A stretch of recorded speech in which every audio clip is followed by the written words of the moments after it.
여기는 2026년 대한민국 서울 자본주의 정글이라고도 불리는 이곳에 오늘 특별한 생명체가 출연했습니다. 300년의 잠에서 깨어난 조선 희빈 강단심.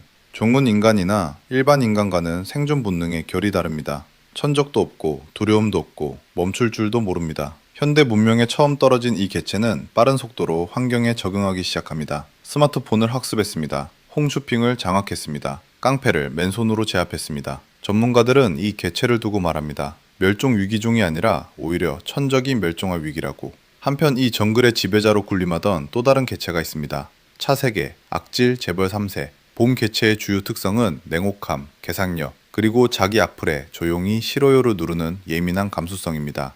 두 개체의 첫 만남은 충돌이었습니다. 팽팽한 신경전, 본능적인 경계. 자연계에서 이런 만남은 보통 하나가 죽어야 끝납니다. 그런데 이상한 일이 벌어지고 있습니다. 지배자 개체가 흔들리고 있습니다. 멀미약을 사왔습니다. 고기를 뒤집었습니다. 알레르기가 있음에도 개를 맡았습니다. 전문가들이 분석한 결과 이 행동들은 전형적인 구애 신호로 확인됐습니다. 본인만 모르고 있었습니다. 오늘 멋진 신세계 1회에서 4회 리뷰해 볼게요. 어찌나 웃기던지요. 상황 설정, 조선식 말투까지 구석구석 웃긴 장면들이 많아 시간 가는 줄 모르고 봤습니다. 강단심 얘기부터 해볼게요. 이 사람 드라마 시작부터 악녀라고 불려요. 조선 내명부를 뒤흔든 요녀. 가뭄이 들면 상감도는 흐린 탓이요. 폭우가 져도 이 여자 탓이요. 나라가 잘못되면 다 이 여자 탓이에요. 근데 보면서 계속 드는 생각이 있어요. 이 사람이 진짜 악했나 하는 거예요. 천출이에요. 배경도 없고 백도 없어요. 그 신분에서 시작해서 오직 자기 힘으로 정일품 희빈 자리까지 올라갔어요. 세상에 악녀라고 부른 이유가 뭐냐면 살기 위해 뭐든 했기 때문이에요. 약해 보이면 죽는 세상에서 살아남으려다 보니까 강해 보일 수밖에 없었던 거고, 그게 남들 눈엔 독하고 무서운 여자로 보인 거예요. 악녀가 아니라 생존자인 거죠. 그 사람이 사약을 받아요. 억울하게. 눈 감는 그 순간 표정이 분노가 아니에요. 억울함이에요. 그 억울함이 300년을 건너서 2026년으로 왔어요. 눈을 뜬 곳이 사극 촬영장이에요. 자기가 죽었던 그 장면을 재현하는 현장에서 깨어난 거예요. 그것도 무명 배우 신설이 몸으로. 집도 없고 돈도 없고 아는 사람도 없어요. 근데 이 사람 무너지지 않아요. 이번 생 내 마음대로 상이라 여기면 돼. 죽었다 살아난 걸 두 번째 기회로 보는 거잖아요. 임지연의 연기가 강단심 캐릭터에 몰입하게 만들어요. 현대 적응 과정이 이 드라마의 첫 번째 재미예요. 조선의 단심이 현대 서리로 변하는 모습이요. 초스피드로 자기 역사를 공부하는 장면 있잖아요. 자기가 역사가 됐는데 그 역사를 유튜브로 처음 보는 거예요. 수백 년 동안 악녀로 기록된 자기를 영상으로 마주하는 강단심 표정이 어땠을지. 웃기면서 묘한 장면이에요. 홈쇼핑 매진 장면도요. 진심으로 맛있고 전생에 익힌 자연스러운 스킬과 너무나 자연스러운 사극 말투에 현대 홈쇼핑판을 장악해버립니다. 야냐냐냐냐 장면은 이미 짤로 돌고 있는데 임지연이 진짜로 몸살이지 않아요. 보는 사람도 같이 신나요. 조선에 없던 음식에 행복해하는 장면들도 그래요. 강단심이 평생 즐겨본 적이 없는 여자거든요. 살아남는데 급급해서. 맛있는 거 먹고 그냥 행복한 표정. 이게 이 캐릭터한테는 처음 있는 일이에요. 그러니까 보는 사람도 괜히 같이 기분이 좋아지는 거예요. 정말 조선시대 사람이 현대에 온다면 어떤 맛을 느낄까 하고 상상하게 돼요. 이 드라마 코미디의 핵심이 거기 있어요. 억울하게 죽었던 여자가 두 번째 생에서 처음으로 그냥 살아가는 것 자체. 먹고 웃고 싸우고 생각 없이 웃게 만드는 장면들이 사실 다 거기서 나와요. 자, 이제 차세계 얘기를 해야 해요. 이 사람도 단순하지 않아요. 자본주의가 낳은 괴물이라고 불리고 악명이 꼬리표처럼 따라다니는 재벌인데 본인도 그 악명을 방패로 써요. 근데 자기한테 달린 악플에 조용히 싫어요를 누르는 장면 기억나세요? 무감각한 척하지만 사실 신경 쓰이는 거예요. 인정받고 싶은 마음이 있는 거죠. 근데 그걸 드러내는 방법을 모르는 사람이에요. 두 사람이 두 번째 만나는 장면, 설이가 찾아가서 제안이 있다고 했을 때 세계가 뭐라고 했냐면, 보통 제안이라는 건 내가 필요한 걸 상대가 가졌을 때 가능한 건데 신설이는 가진 게 없어 보인다고 해요. 틀린 말이 아니에요. 근데 그 맞는 말에도 굴하지 않는다는 게 이 캐릭터의 힘이에요. 뒷배 없이 내명부 거머쥔 사람이 현대 와서도 뒷배 없이 시작하는 거잖아요. 방식이 같아요. 그래서 응원하게 돼요. 통쾌하고요. 변화가 시작되는 게 어디서냐면 차세계가 자기도 모르게 서리를 챙기기 시작하는 장면들이에요. 이게 이 드라마에서 제일 재밌었어요. 거창하지 않아요. 진짜 소소한 것들이에요. 고기가 탄다고 뒤집으라고 하니까 얼른 뒤집어요. 멀미가 난다고 하니까 이걸 내가 왜 사냐 하면서 멀미약을 사와요. 강아지 알레르기가 있는 사람이 개를 맡아줘요. 하나하나 다 웃긴데 웃기면서 동시에 뭔가 뭉클해요. 이 사람이 계산으로만 움직이는 사람이었거든요. 모든 관계가 거래였던 사람이. 그 사람이 계산 없이 움직이고 있는 거예요. 본인도 인식 못한 채로. 그래서 스스로 내가 미쳤다고 해요. 맞아요. 그게 사랑의 시작이에요. 설명이 안 되는데 그냥 하게 되는 것들.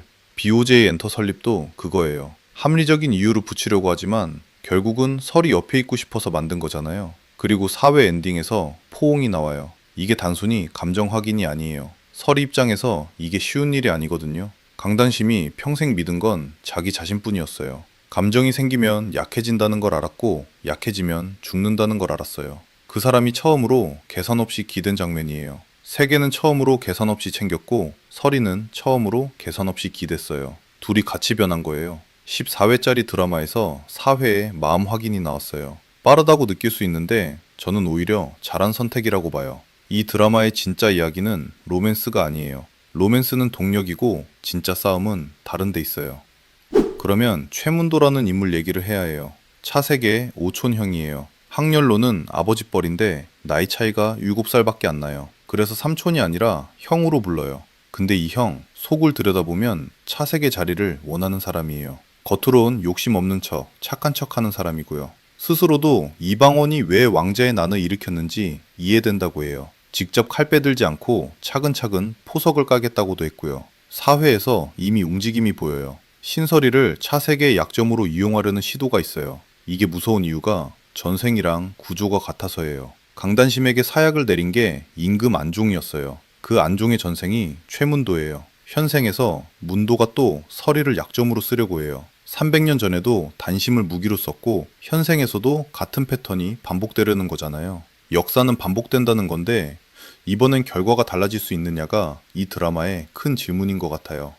자, 이제 5회 예고 얘기해 볼게요. 예고편 나레이션이 재밌어요. 치열한 구회 전쟁이 시작됩니다. 동물의 왕국 다큐 나레이션 같지 않았어요? 구회, 전쟁, 승리, 사랑 감정을 동물 본능처럼 묘사하면 더 웃겨지거든요.